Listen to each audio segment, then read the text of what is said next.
Welcome to the Deep Wealth Podcast, where you learn how to extract your business and personal deep wealth.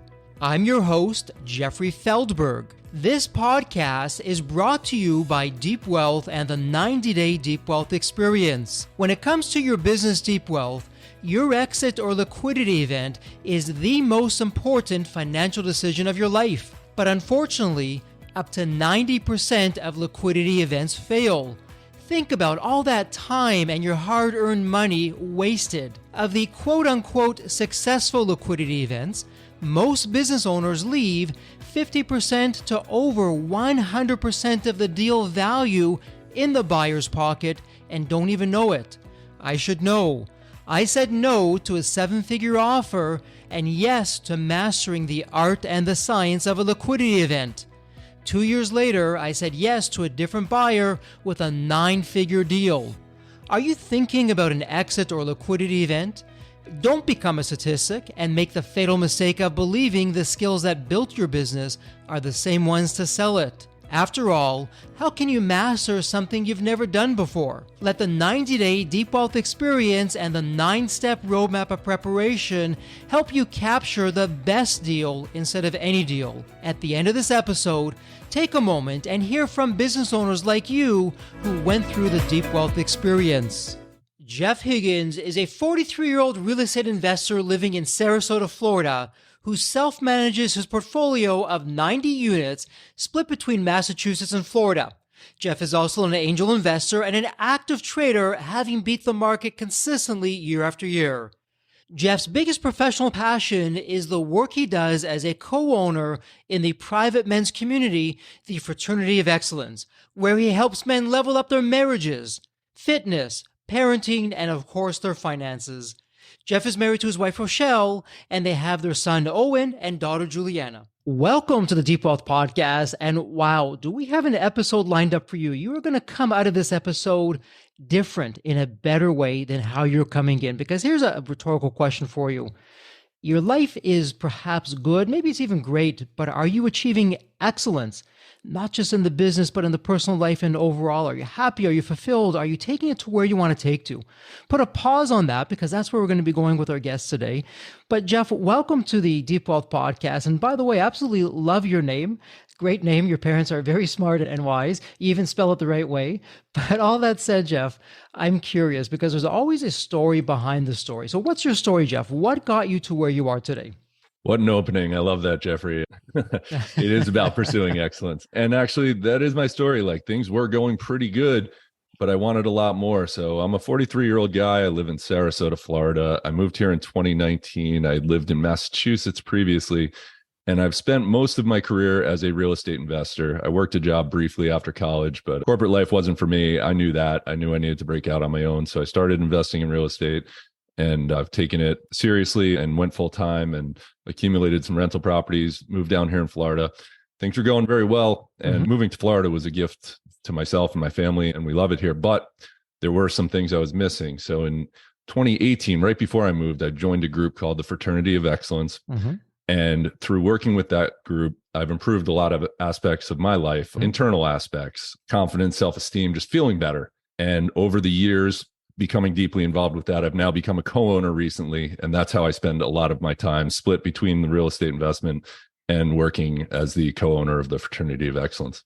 Wow, a lot to unpack there. So why don't we start with the Fraternity of Excellence, big picture wise, and then perhaps we can roll it back of what had you go in that direction. So the Fraternity of Excellence, I love that name. 3 words, it says so many things. So what is this all about? What's the story behind the story with the Fraternity of Excellence? So the fraternity was founded in 2018 by a guy named Zach Small, and he founded it because he was in the military for a long time. And once he left the military, he didn't have the male camaraderie. You know, he's a family man, very involved with his children and his wife, but he realized he needed an accountability group of men, keep you on track, talk about the right things and striving for more and better. So he built this group. We have 160 members now, and we participate very actively. We have a Slack message board where we have different channels. Now, people join the group for different reasons. Some people join and they need financial help. Some people join and they need relationship help, or parenting help, and we have channels and discussions, and we have 6 Zooms a week on different topics. Wow. And then we also try to meet up in person as much as possible. So I've seen so much tremendous growth by the people who use it properly and dedicate themselves to it, myself being one of them, that I knew I wanted to get more involved and make it a big part of my life. So you have this fraternity of excellence. Let's go back to 2018. You're successful in what you're doing. You've crafted out a life and lifestyle. Jeff, if we're honest about it, most people would simply put the pause. Look, I've got the lifestyle. I've achieved the dreams, the goals. Life is pretty good. I've put in my time. I've earned my stripes, as the saying goes, and off they go with that, but not you. So what was going on that you said, hey, let me explore this. Maybe I can shake things up, do something different? Yeah, I see that a lot. And I personally don't understand it. I've never been satisfied, really. I can be content and I'm happy with where I'm at. But if I'm in the same place that I am right this second, 3 years from now, I won't be satisfied because it's continual growth. So I was happy with my career. I focused on my finances. That was all going well, but I knew I was missing some things. I had some anxiety. I had some self-doubt, and I knew I needed to work through those things. I wasn't exactly sure how, but I needed to face my weaknesses really and address them. And by doing that, it has made all the difference in the world. Like I sit here today and I'm happier than I've ever been in my life. I don't worry anymore. I addressed what I needed to address, and I encourage anyone else to do the same. And Jeff, let me ask you this, because on the business side, and particularly here at Deep Wealth on the business side, we're always helping people in our community as they grow their business, as they use the Deep Wealth 9-step roadmap to prepare to sell the business at one point in time, a year from now, 10 years from now. But we're talking about skeletons, otherwise known as blind spots. And so on the business side, you can look for that. On the personal side, though, for a lot of people, that's really a challenge because it's so personal. It's me. You don't see it oftentimes. So do you have a superpower where you're born with something that you can look within and say, hey, you know what? I'm really in this area where I shouldn't be or want to be here, and there's a gap and I'm not there. How do we on the personal side find those skeletons in the closet or the blind spots, whichever you'd like to call them? What can we do for that? I had to really listen to what's going on inside of myself, and you have to be honest. So you might hear these things that are gnawing at you, some fears, and you turn away from it. Maybe if you're really successful, you just dive all into that because that's your facade. I have this business and it's working, so I'm awesome. Like, you can't question me. But I did the opposite. There were some things that were lingering, some things that I wanted to improve. I'll get real personal. My marriage has been awesome. Me and my wife have always been strong, good friends, respect for each other, but it wasn't quite as hot as I wanted it, right? I realized that was a shortfall on my behalf, and I didn't know how to do it. So I really did a lot of research in it, and I found out the things I was lacking. I was lacking some leadership ability. I was lacking some decisiveness. And once I realized that these were my deficiencies, I addressed them. I embraced the role of a leader more. It turns out my wife really admired that and appreciated that. And I took a lot of weight off of her shoulders that she didn't want to have. So now life works a lot better because I took a look at myself. Where am I weak and where can I improve? And Jeff, as you're talking through this, I don't want to make any assumptions or put words in your mouth. What I would like to think, though, and you can confirm it one way or another, so we're not believing, we're knowing, as we say here at Deep Wealth, when you began to find those blind spots, so in this case, on the personal side, the relationship with your wife or any of the other areas that you chose, I would think that getting through those areas, mastering those, checking the box, okay, I've done this, I'm feeling a lot better. Did that spill over into your business life? Did it make business better for you and help you just even help that many more people and make that much more of a difference? Or was it status quo? What was going on with that? So it's helped me enjoy business a lot more because I approach investing from a very defensive state of mind. I'm always protecting my downside and my risk, which is good, but anxiety and worry don't really help you, and they really take the fun out of a lot of it. So now I'm able to analyze my investments more logically and less emotional. One of the things I've done is become less emotionally reactive. I can take bad news and know that I can overcome it. It's not a big deal. It's something I can handle. Whereas previously, before I did the work, I would get some bad news or a letter in the mail from a lawyer or something, and I would freak out. And I just don't do that anymore. And life is a lot better. And so let me ask you this. As you look within, and again, if we're being open and honest, which we are, that takes courage, that takes vulnerability, because when we do that, we may not like what we see, and it may be somewhat of a surprise to us. But how do we do that? So for the listener who's listening in right now, Jeff, and saying, okay, you know what? I want to take stock of myself. I've always been too busy doing other things on the go, looking everywhere else but within. what would be some tools or strategies or even questions that we can start looking at of where do we begin and how to start? Well, you mentioned being transparent, and I've always naturally been pretty open. Like, I'll tell you about everything. And with the transformation mentally I've undergone in the last number of years, I kind of feel like, wow, I discovered this thing and I want to share it because it is so doable. People have a mindset and they identify with what they are, and they can't really see themselves as something completely different. I'll give you an example. I used to be overweight a long time ago, and the thought in my head of not wearing a shirt sized XL seemed impossible to me. Now I've been wearing a large for the last 10 years. It was a limiting belief. And we have all these limiting beliefs that we accept as much stronger than they actually are, and they can be tackled.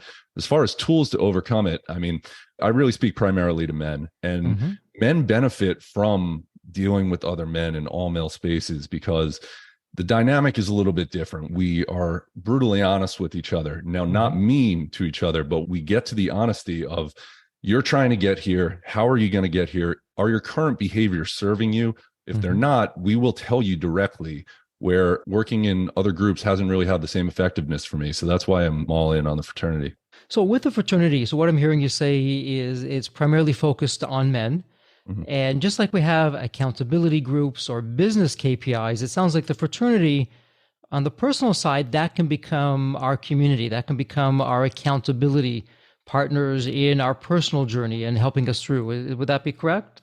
Yeah, that's exactly how it works. You come in and you explain where you want to go, or maybe where are your pain points? Are you suffering because you don't have the communication with your children that you desire? Well, we can help you. We're going to tell you to read some books, and you're going to have to do the work. And then we're going to ask you to share specific situations, and we might chip in on how we might have handled them differently. You know, two people might even disagree and give you opposite advice, but you might take one thing from one person and the other thing from the other, and you might be adding something to your skill set so that you develop a better relationship with your child. I don't know what's more important than that. You know, we work on the important things, improving your life skills. Wow, what a terrific way to go, just in terms of having a brotherhood, if you will, people who care about you, that you can trust them, they can trust you. And so, Jeff, I'm wondering, big picture wise, because at Deep Wealth, when we're working with the business owners, we're always looking for patterns in business of, okay, what's the 20% of actions that we're doing that are generating 80% of the results? How do we do more of that and less of the 80% that's generating smaller results? So in the fraternity, are there, I'm just going to pick some numbers here, good old Pareto's law, the 80-20, are there 20% of the same issues that you're seeing time and time again that are creating 80% of the hassles or the issues or quote unquote problems for most of the members in the fraternity? There is a lot of overlap in issues that people come to. The two biggest ones that pop out to me are, you really need to firmly believe that you're responsible for wherever you are in your life, because it's a beautiful thing. If you're responsible for where you are and you're not happy, that means you have the ability to change it. So a lot of personal responsibility. That's the only echo chamber we have, is that you have the ability to change the circumstances of your life.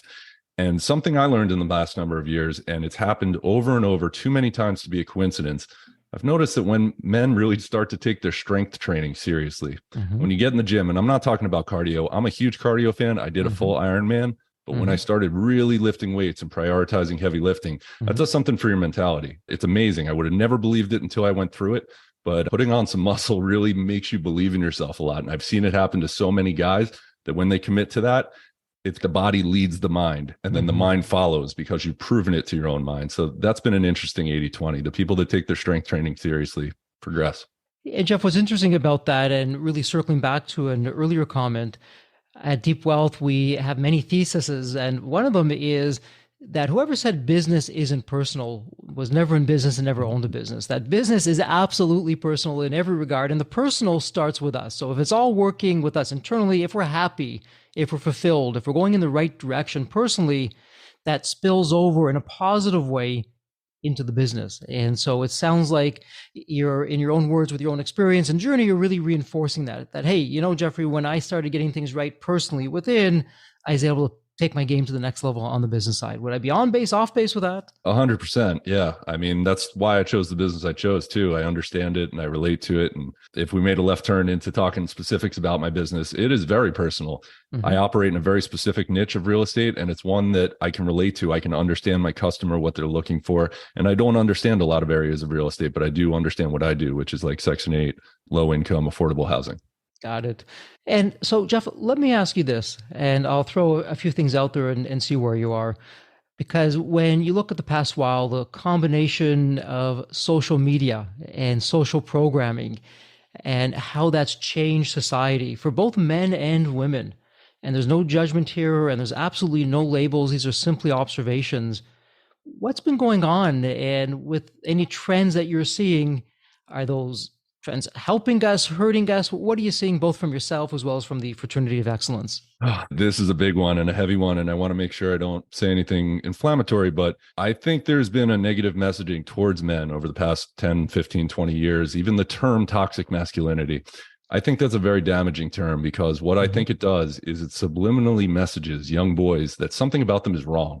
Something natural about them is wrong. You know, the social media companies and the media, the propaganda has gotten extremely effective, and people believe it and they digest it. So if a little boy grows up suppressing their natural state, it's not a good thing. And I hope that they get the right messaging. I coach youth sports in the community, and I make a real effort to make sure I am putting out a very positive image, because I don't know who these kids have at home. But if they're going to come across one guy, I want to set a positive example of a male role model who's doing the right things, family involved, trying to improve their lives. So that's something I see.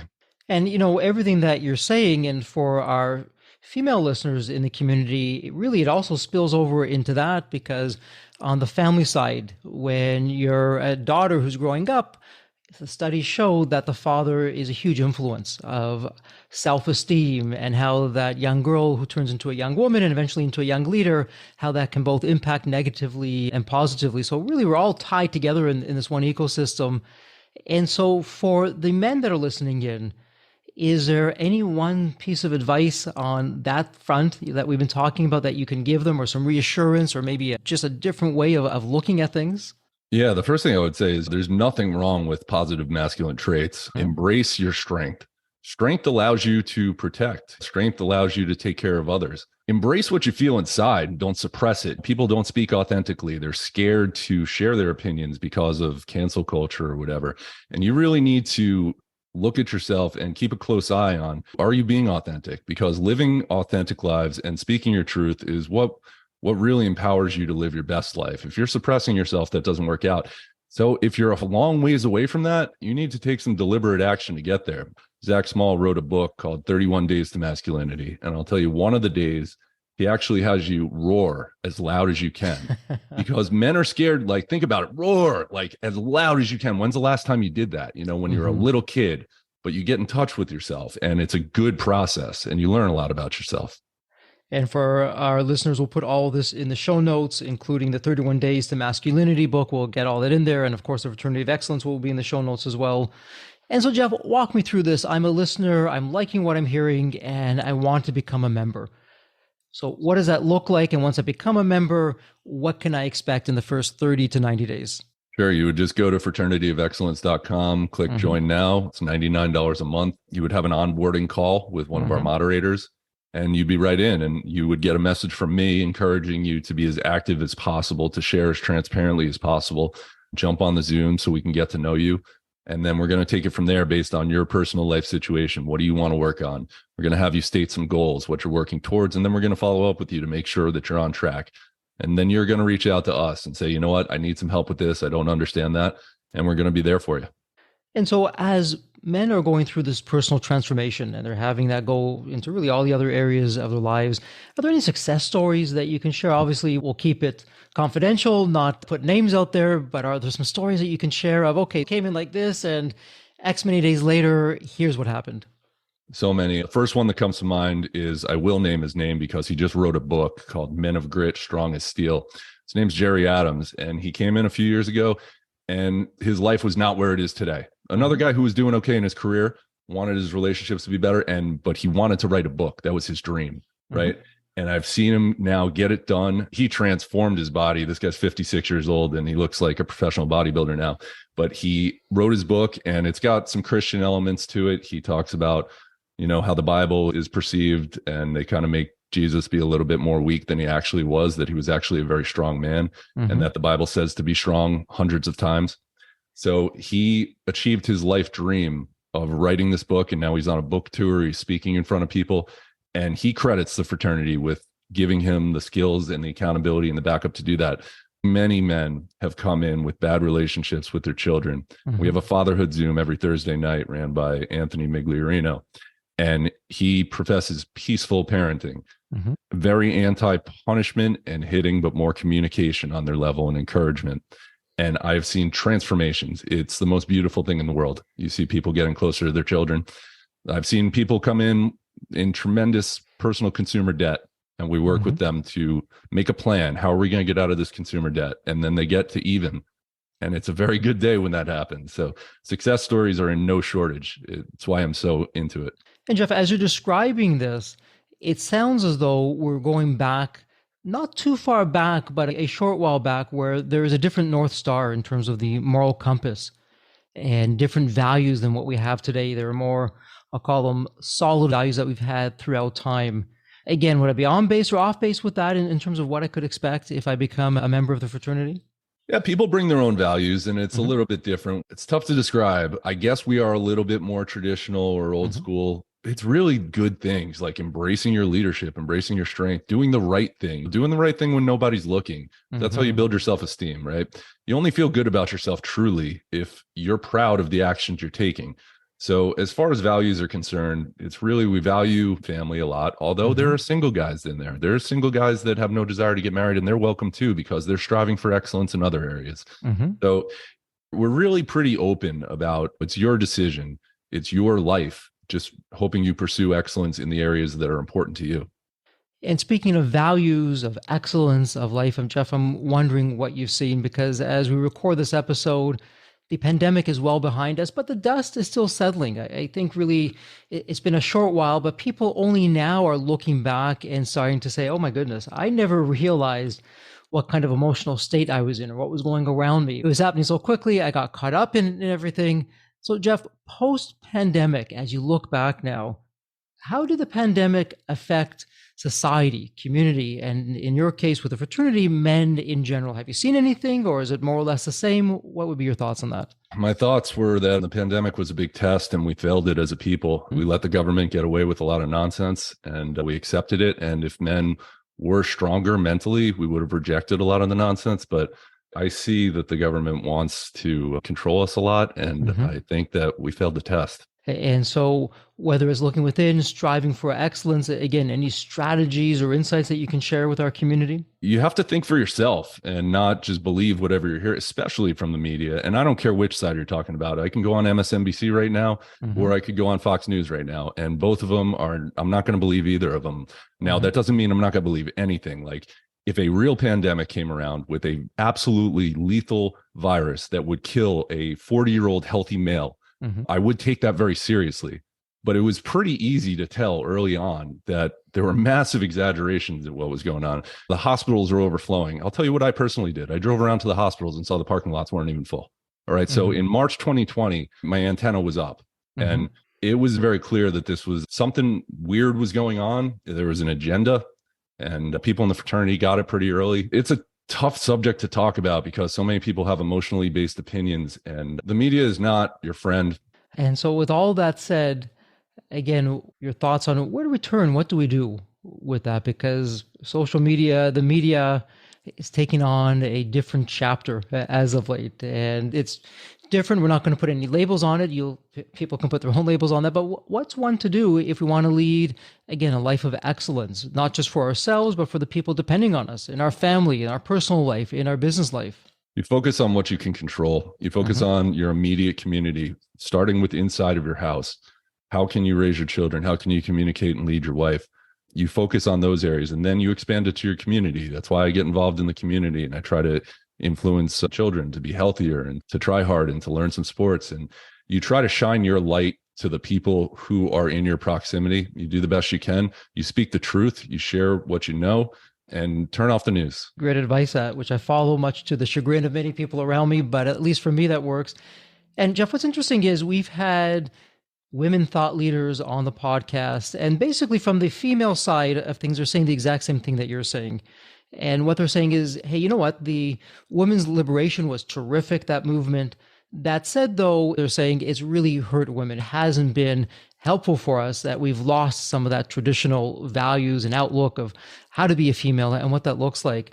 The reason I'm asking that question, you made one very interesting comment when you're talking about the relationship with yourself and your wife. It was only when you did the work that, in your words, you stepped up to the plate and you changed some areas. It was only then that your wife revealed to you, you know what? A lot of pressure you've taken off of me. I'm glad that you've gone into that area. It means that I can relax and enjoy and not have to do that. And so my takeaway on hearing that was of you stepping into the more traditional role of a male, of what we've had throughout history and the ages, felt more comfortable to your wife and to the household and to those around you. That's really where my question is coming from for this part of the conversation. So please continue. No, that's exactly what I want people to take away from it is your wife isn't going to verbally tell you that you want to. And she might actually say the opposite in many cases. It's back to propaganda. We've said things are supposed to be super equal and, there are no gender roles and stuff. And I don't see things functioning as well that way. I think my wife appreciates when I act like a man, and I certainly appreciate when she acts like a woman. And that's not to say she isn't brilliant. She's a very competent woman and can get things done. But inside the home, if there's a loud noise at night, I don't want her to think she has to get up for 1 second. I will be up and I will be out the door because that is my role. And she does some things that are more traditionally feminine roles for me. And when she cooks me a meal, I'm not a great cook. And I love that she does that for me and it makes me happy. And it's this feedback loop of love as we're taking care of each other. It really, really works for me. And it might sound old fashioned. I don't know. It works. That's all I could say. I've seen it work in a lot of others. After this podcast, I'm going to host this relationship call for men. And I see that the people that embrace it, they typically seem to be a lot happier. And for our listeners, as you're listening in on this conversation with the two Jeffs or Jeffreys here on the call, you may be asking, what the heck? This is the Deep Wealth Podcast, business, success. Why are we here? Well, it's the same answer as when we bring on a scientist or a doctor or a health thought leader, because here our mission at the Deep Wealth Podcast is to help our listeners extract their own deep wealth in both the business as well as the personal area. And again, when you've got it right on the inside, on the personal side, things are well on the family front or the home front, whatever that looks like for you, things will be more than well on the business side. And the two go hand in hand with each other. And Jeff, I'd even say that, again, on the personal side, when we extract our deep wealth, we're feeling comfortable and confident of where we are and what our role is, that on the business side, we're able to take our game to the next level and achieve even more. Thoughts about that? That sums it up personally. I mean, life is just better when you're extracting your own deep wealth, as you said. I could talk about the ins and outs of real estate. I'm kind of glad that we're not. This is more important to me at this point in my life. Fair enough on that. I hear you on that. And so, Jeff, we're going to go into wrap-up mode very shortly. But before we do that, with every episode of the Deep Wealth Podcast, we like to have one actionable item. So when this podcast is over, before a listener goes into the next meeting or phone call or email or activity, whatever that is, that they can do one thing. And this may be putting you on the spot because there are so many gems that you've shared with us on our conversation together today. But if a listener could do one thing and one thing only that would really move the dial for them, what would that be? Do 10 push-ups and then do 10 air squats. No, I'm serious. Like if you're in great shape, do them. It'll get your blood flowing. And if you're not in great shape, maybe think about how hard that is and how in 6 weeks from now, they're not going to be so hard. It's the best thing you can do for yourself. I love that. So 10 push-ups, 10 air squats, get everything going, get the blood flowing, clear some things up and get that movement. And let me ask you this. Again, we're a little bit off the beaten path here, but in terms of movement, physical movement, you mentioned you're in the gym. What kinds of other physical movements are you doing throughout the day, Jeff, just to keep you fresh and alert and energized? I play men's league hockey. I'm 43 years old, but I'm still doing that. I did triathlon pretty seriously for a few years. I started out with short races and I went all the way up to an Ironman. I don't run so much anymore, but that was a great experience. So triathlon's a big good thing, but I do try to get to the gym 4 times a week. I'd say I ride the Peloton. I take long walks with my wife, which is probably the best benefit to real estate is I'm able to work from home and we take 3-mile walks in the afternoon together and bond and get out in the sun and stuff. So yeah, I try to stay moving a lot. It's very important. And for our listeners, you've heard it from the scientists we've had on the show. You've heard it from the doctors we've had on the show. You're hearing it from Jeff now on the show. Movement, whether that's a gym for some people or it's a walk or walking every hour, 2, 3 minutes. If that's all you can do, we'll take it. Just that movement really changes things up. And Jeff, before we go into wrap up mode, is there anything on the real estate side? We've been focusing really on the fraternity of excellence. Your background's been real estate. You've been successful in real estate as an investor and in the industry. Anything that you'd like to share or walk down that path? Or are we good for now? What are your thoughts on that? I mean, if I was going to say anything really quick, and especially to the younger guys, I try to tell them the importance of long-term thinking. There's so many people, you go on Twitter, you go on Instagram, and it's all about the short term. How do I make $1 zillion in the next 5 minutes? But really think about wealth in 10-year terms, 15-year terms. That's what really helped me. When I align my short-term actions, my short-term real estate investments with my long-term visions for where I wanted it to be, not next year, but 10 years from now, that's really what got me where I am. And so on that business strategy side, as it pertains to real estate, you're sharing some things to do, not to do. Again, where would one start? So someone's saying, okay, Jeff, you know what? You've piqued my interest. You have my interest on the fraternity side. Now you've got my interest on the business side and real estate. I always wanted to get involved. I don't really know what to do. So I just put my money into the stock market or into the market in general because I don't really have the contacts or the connections or the wherewithal in real estate, but I'd love to start something on that side. Where do we begin, Jeff? What should we be doing?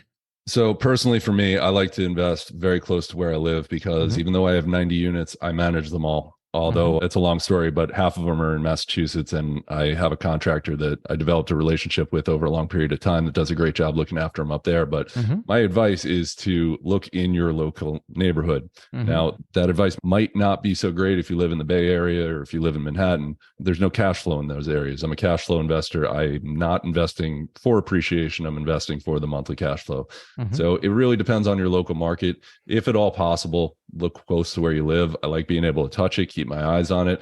I know which areas of the city are emerging, which are the next ones likely for potential growth. It's no guarantee, but you can put yourself in front of good things that might happen. So my advice is to look locally, or you could do what I did. You move to the market you wanted to invest in. Some terrific advice there. And let me ask you, we know what cash flow is, certainly from the business side, we know about that, but same word, different industry. So cash flow from a real estate investment side of things, what do you mean by that? Can you explain that for our listeners? Cash flow is if the rents will cover all of your expenses. So, for example, if you were going to buy $1 million house, it's probably only going to rent for $5,000 or $6,000 a month. You're going to have negative cash flow. But if you're going to buy a $200,000 house and it rents for $2,000 a month, you've hit 1% rule, is what they say. 2,000 would be 1% of 200,000. That will likely be slight positive cash flow. You're offered more cash flow on less desirable properties than trophy properties. It's just not the game I play. I play the cash flow game. I buy lower end properties that will pay me every month, and then appreciation happens eventually.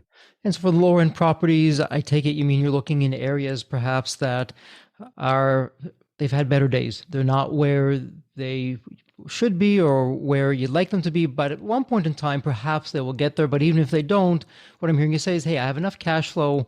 If I have some kind of vendor take back or mortgage, I'm covering that and I still have money left over when all is said and done. Am I correct with that?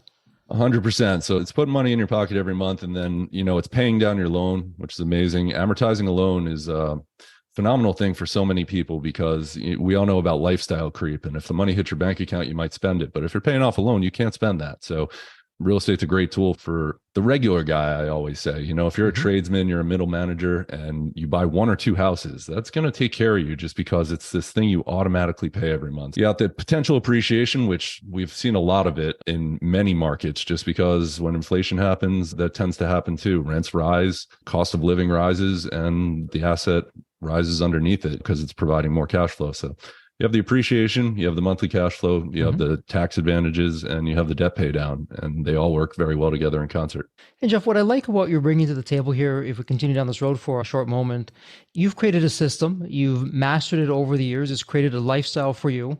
And someone who wants to get into this, or maybe they're already into it, but they're new at it and it's early in the game. They're making mistakes. They're doing the heavy lifting. You've already done that. So short of someone being in Sarasota where they can pick up the phone, hey, Jeff, I want to get going. Can you help me? Someone who is we'll go back to Massachusetts or Boston or Connecticut, wherever it's going to be. What should we be looking for in terms of the people around us? A system that, okay, I'm going to write the check.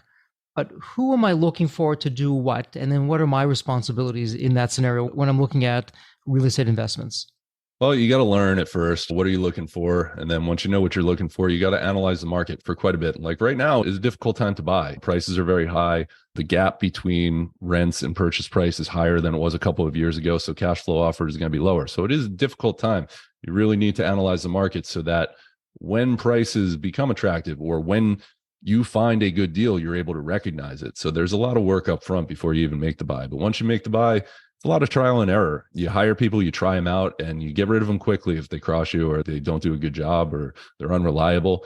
But you go through enough people, and then when you see someone does a good job, you treat them extremely well and you value them and you respect them. Like respect goes a long way with contractors. And once they tell that you actually value them, and they should be valued because they have skills that I don't have. It's a people business. You develop relationships. You're able to find out who the good people are. You hold on to them. You treat them well. You take it step by step. And as far as finding people to talk to and stuff, there's real estate groups in all over the country you can join, or there's a real estate channel in the Fraternity of Excellence. And I've helped some people get started in there. I take a look at every single post in there and they hear from me.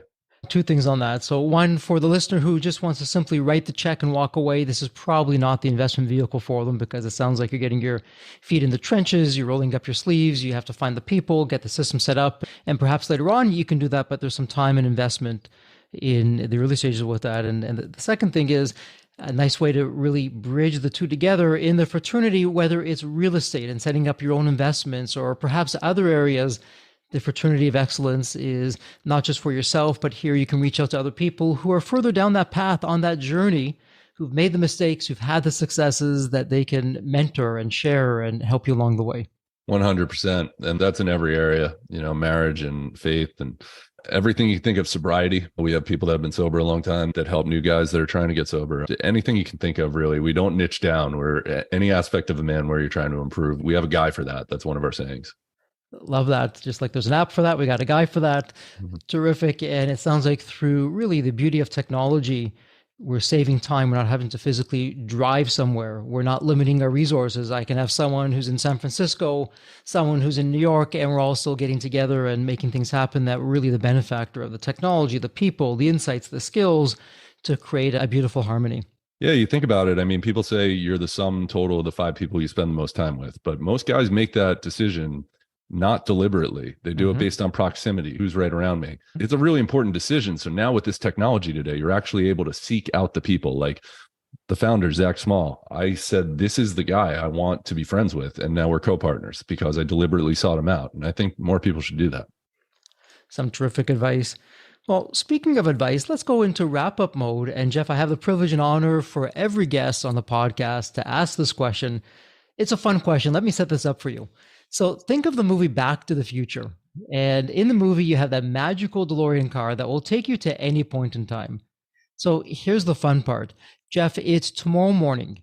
You look outside your window. Not only is the DeLorean car curbside, the door is open. It's waiting for you to hop on in. So you hop in. You're now going to go to any point in your life. Jeff, as a young child, a teenager, whatever point in time that would be, what are you telling your younger self in terms of life wisdom or life lessons? Or, hey, Jeff, do this, but don't do that.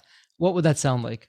It's a great question. And it's something I've thought about a lot as far as similar type questions, because I used to look back a lot and I used to regret and I used to cringe at the bad moves I made, whether investing or with relationships or anything. And I can say right now, honestly, that I finally got to the point where I have no regrets and that I appreciate all the mistakes I made because they led me here, and they truly did. And I would not have the wisdom or the knowledge if I didn't make the mistakes. So I wouldn't try to change anything. There are, of course, some people I've lost in my life, my mother and my father, that I would love to go back. I would love to tell them how good I'm doing today, just because I knew that would make them so happy. But I don't wish to change anything. And I've made some mistakes. Don't get me wrong. I've made plenty of big mistakes, but I've accepted them and it's a part of me. Well, terrific life advice and wisdom and lessons for our listeners. And again, Jeff, all of this will be in the show notes for a listener who likes what they're hearing. They want to find out more, even become a member of the fraternity. Heck, maybe they even have a real estate question. Where's the best place online for someone to reach out to you? You can find me on Twitter at Jeffrey Higgins, on Instagram at Jeff Hig. If you DM me either of those places, I'll respond to you. Just mention you heard the Deep Wealth podcast. Terrific. For our listeners, it can't get any easier. It'll be a point and click. We'll have all that there for you. Well, Jeff, it's official. This is a wrap. Thank you so much for your insights and your wisdom and your vulnerability, being so open with us. And as we say here at Deep Wealth, may you continue to thrive and prosper while you stay healthy and safe. Thank you so much. Thank you, Jeffrey. The Deep Wealth experience was definitely a game changer for me. This course is one of the best investments you will ever make because you will get an ROI of 100 times that. Anybody who doesn't go through it will lose millions. If you don't have time for this program, you'll never have time for a successful liquidity. I mean, it was the best value of any business course I've ever taken. The money was very well spent. Compared to when we first began, today I feel better prepared, but in some respects, maybe less prepared, not because of the course, but because the course brought to light so many things that I thought we were on top of that we need to fix. I 100% believe there's never a great time for a business owner to allocate extra hours into his or her week or day. So it's an investment that will yield results today. I thought I will reap the benefit of this program in 3 to 5 years down the road. But as soon as I stepped forward into the program, my mind changed immediately. There was so much value in the experience that the time I invested paid back so much for the energy that was expended. The Deep Wealth experience compared to other programs is the top. What we learned is very practical. Sometimes you learn stuff that is great to learn, but you never use it. The stuff we learned from Deep Wealth experience, I believe is going to benefit us both. I've done an executive MBA. I've worked for billion-dollar companies before. I've worked for smaller companies before I started my business. I've been running my business successfully now for getting close to a decade. We're on a growth trajectory. Reflecting back on the Deep Wealth, I knew less than 10% what I know now. Maybe close to 1% even. Hands down the best program in which I've ever participated. And we've done a lot of different things over the years. We've been in other mastermind groups, gone to many seminars, workshops, conferences, retreats, read books. This was so different. I haven't had an experience that's anything close to this in all the years that we've been at this. It's 5-star, A+.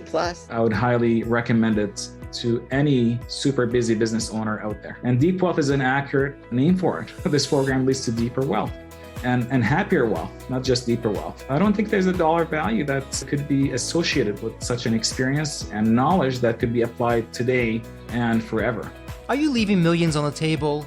Please visit www.deepwealth.com/success to learn more. If you're not on my email list, you'll want to be. Sign up at www.deepwealth.com/podcast.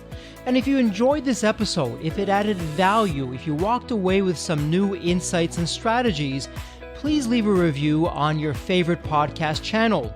Reviews help us reach new listeners, grow the show, and continue to create content that you'll enjoy. And as we wrap up this episode, as always, please stay healthy and safe.